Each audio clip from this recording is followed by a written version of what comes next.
두피 모발 전문가 트리콜로지스트에 함께 참여해 주신 여러분들을 환영합니다. 자, 오늘 첫 시간으로 모발의 구조에 대해서 자세하게 알아볼 거고요. 일단 PPT를 통해서 여러분들이 모발에 대한 특징과 구조를 이해하시고, 그리고 또 직접 모발의 구조도를 그려보는 시간들 갖도록 하겠습니다. 자, 모발. 익숙한 단어죠? 헤어라고 보통 얘기를 합니다. 자, 모발은 혹시 모발을 태워 보셨나요, 여러분들? 뭐 실수로 해서 뭐 생일 케이크에 있는 초에서 모발이 탈 때 어떤 냄새가 나던가요? 약간의 계란이 타는 듯한 느낌? 네, 그런 느낌들이 납니다. 그래서 보통 우리가 이제 그걸 통해서 알 수 있는 거, 모발은 단백질로 이루어져 있구나. 특히 이것을 케라틴 단백질이라고 얘기합니다. 각화된 상피세포라고 조금 어려운 말을 쓰기도 하는데 보통 케라틴 단백질이라고 얘기하고요. 우리 피부 표피층에, 최외곽층에 있는 각질층도 케라틴 단백질 전체적으로 이루어져 있습니다. 그래서 케라틴 단백질, 시스틴, 글루타민산, 아스파라긴산, 알긴산 뭐 여러 가지가 있겠지만 이런 여러 가지 것들이 합쳐져서 만들어진 게 모발 케라틴 단백질로 이루어져 있다. 자, 모발은 거의 전신에 분포되어 있죠. 모발이 분포되어 있지 않은 부분 한번 떠올려 볼까요? 다행히 손바닥에 저희는 털이 안 나 있습니다. 발바닥도 그렇죠? 그리고 보통 우리 입술 이런 부위도 보통 나지 않았고요.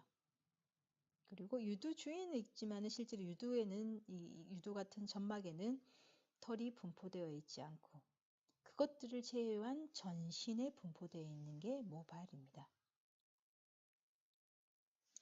모발은 전신에 130만 개에서 140만 개 정도가 분포되어 있는데 특히 두피에는 8만에서 10만 개 정도가 분포되어 있다고 얘기합니다. 하나하나 살리기는 힘들 겁니다. 뭐 한번 살려보시면은 가능할지는 모르겠습니다. 예, 보통은 이게 단위로 해서 보통 이렇게 유출을 합니다. 그래서 1cm, 1cm 이 평방 센티미터에 얼마만큼의 털이 있느냐에 따라서 그거를 전체적으로 이렇게 둘러서 계산하는 방식을 쓰는데요. 8에서 10만 개 정도가 분포되어 있다고 보시면 되고요. 특히 출생 후에 모낭이 생기지 않습니다. 결론적으로는 어릴 때 모낭이 이미 다 생성되어 있기 때문에 모발이 결정되어 있다는 겁니다. 수는. 하지만 그런 경우 있습니다. 어릴 땐 전혀 모발이 좀 많이 정말 좀 듬성듬성 났었는데 크니까 모발이 많아졌다. 이런 경우에는 보통 생성된 모낭에서 그전에는 모발이 나지 않다가 이제 나이가 들면 들수록 모발이 조금 더 많이 나는 형태, 이런 형태가 생기는 거지 모낭이 뭐 나이가 들어서 다시 생긴다는 경우는 없습니다. 자, 모발은 하루에 0.35mm 나죠. 이걸 뭐 이렇게 재기는 힘드시겠지만은 이 성장 속도는 보통 평균적으로 이렇게 보고 있습니다. 자, 모발의 굵기 0.1에서 0.06mm 나고요. 자, 모발이 성장해서 여러분들 보시면은 실제로 야한 생각을 하면 모발이 많이 자랄까요? 이것은 한번쯤 고민해 보시고 수업 시간에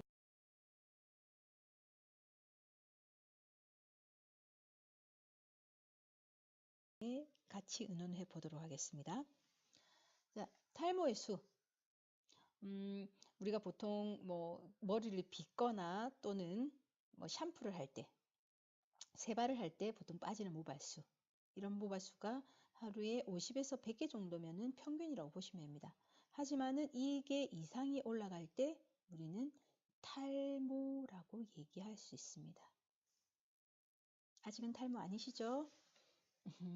다행입니다. 자, 모발의 기능. 자, 모발의 기능은 왜 이 하나님께서는 우리에게 모발을 선사하셨을까요? 네. 물론 하나님을 닮은 형상이겠죠? 하지만은 이제 모발은 어떤 기능을 하느냐라는 부분들을 조금 더 중점적으로 보시면은 일단 일광으로부터 신체를 보호하게 되죠. 그리고 모발이 이제 털이 있음으로 인해서 체온 유지에 아주 도움이 됩니다. 그리고 유해한 중금속을 체외로 배출하는 기능이 있습니다.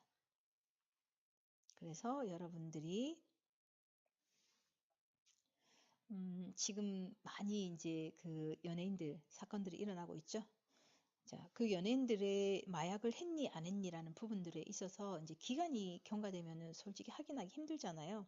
하지만은 우리 인체에는 그 여러 가지 마약의 유해한 성분들이 인체에 남아 있다가 체외로 배출되게 되는데 그 배출되는 방식을 이 모발에서 한다는 겁니다.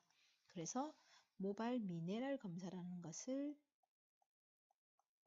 통해서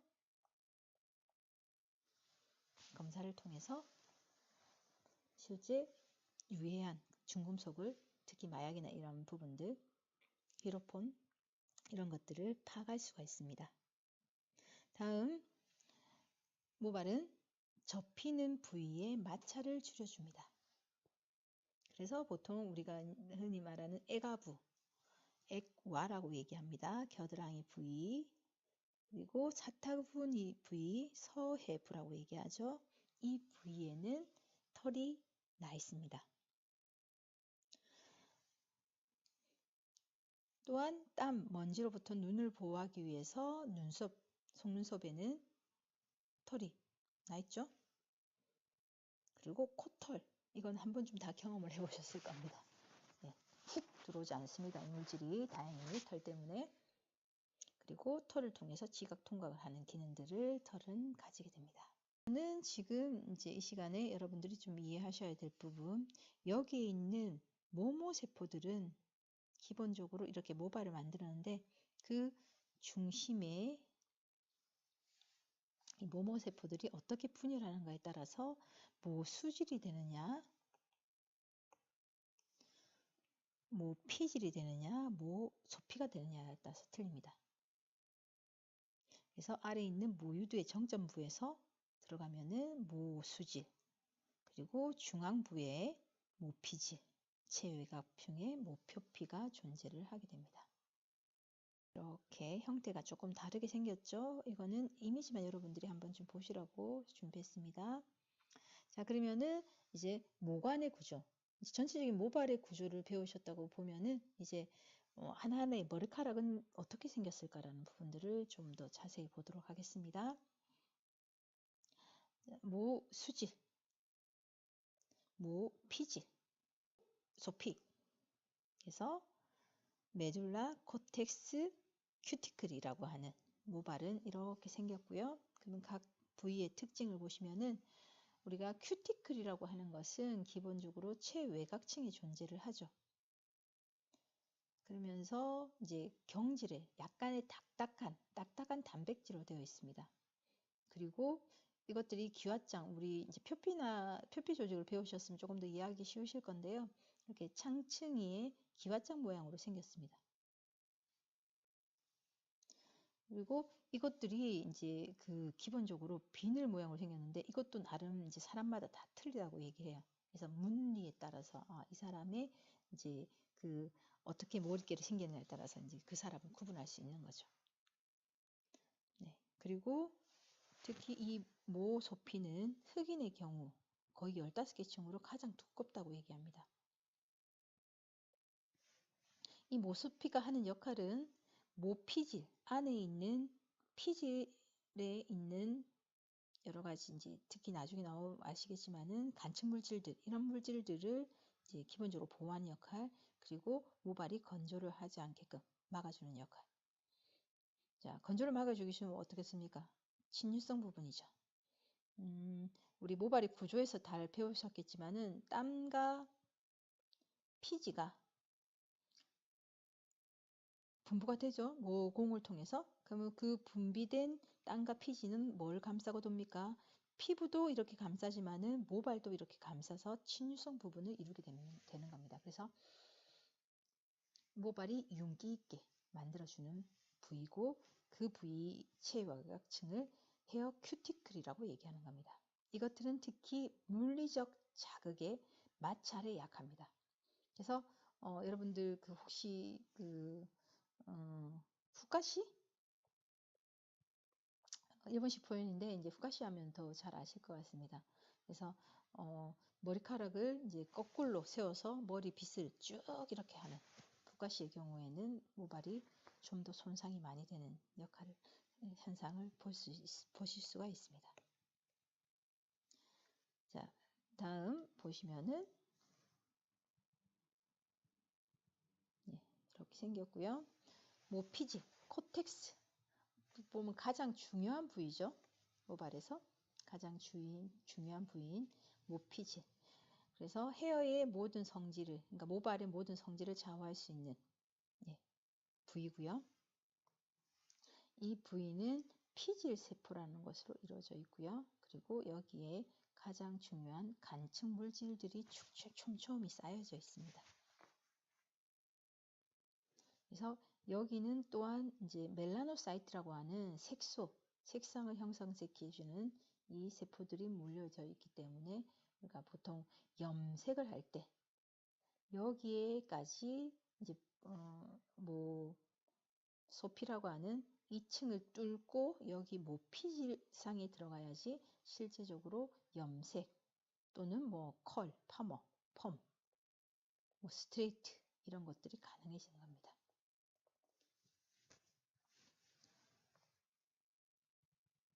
자, 간측 물질은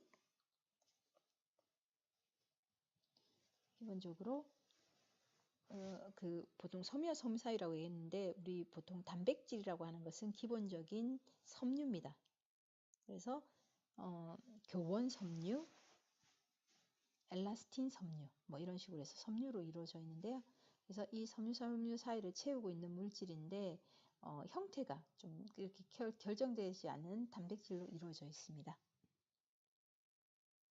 그리고 이것들이 충분히 채워져 있을 때 모발은 아주 건강하게 유지가 될 수 있는 겁니다. 자, 모수지. 모발의 중심부에 위치하면서요. 쭉 뻗어 있는 형태고요. 자, 모수질은 보통 이제 약간 비어 있다는 느낌을 받으실 겁니다. 자세하게 보시면은. 그리고 공기가 채워져 있거나 또는 케라토히아린이라고 하는 이런 또 물질들 그리고 소량의 멜라닌 색소가 들어있는 형태가 되고 있고요. 그래서 보통 연모에는 없고 굵은 모발에만 있다고 얘기하는데 우리 흔히 이제 모발의 구조를 얘기할 때 모발의 이제 전체적인 구조를 얘기할 때 김밥 구조라고 얘기합니다. 자, 김밥은 어떻게 되어 있습니까? 김이 제일 끝에 있죠. 이 김을 뭐라고 합니까? 밥을 감싸고 있기 때문에 여기를 모소피라고 얘기하고요. 그럼 우리가 김밥을 먹는다는 건 기본적으로 어떻습니까? 거의 김도 맛있으면 좋죠. 하지만은 보통 밥을 먹기 위해서 하는 거기 때문에 밥이 가장 중요한 모피질에 해당되고요. 그 안에 이제 여러 가지 재료들을 넣게 되죠. 김밥 안에 재료들을 넣게 되죠. 이게 단무지가 있겠죠? 단무지 같은 것들 넣게 되면은 되는데 이것들을 이제 보통 모수질이라고 표현하는 겁니다. 그래서 김밥의 구조를 가지고 있구나 기억하시면 되는데요. 자, 그런데 우리 이제 김밥에는 또 여러 가지 종류가 있겠지만은 그 중에서도 충무김밥 기억하시죠? 충무김밥은 어떤 형태입니까? 김과 밥만 있죠. 반찬은 따로. 그래서 김과 모소피와 그리고 모피지만 있는 형태. 이것을 흔히 방금 얘기하셨던 연모에 해당되는 것이고요. 얘는 경모에 해당한다라고 할 수 있습니다. 이렇게 모발의 구조 이해하는 시간. 계속 영상은 제가 유튜브 또는 구글 클래스룸에 올려놓을 테니까 한 번씩 보시면서 중간중간 학습하시면 훨씬 더 많은 도움 받으실 수 있을 거라 믿습니다. 수고들 하셨습니다.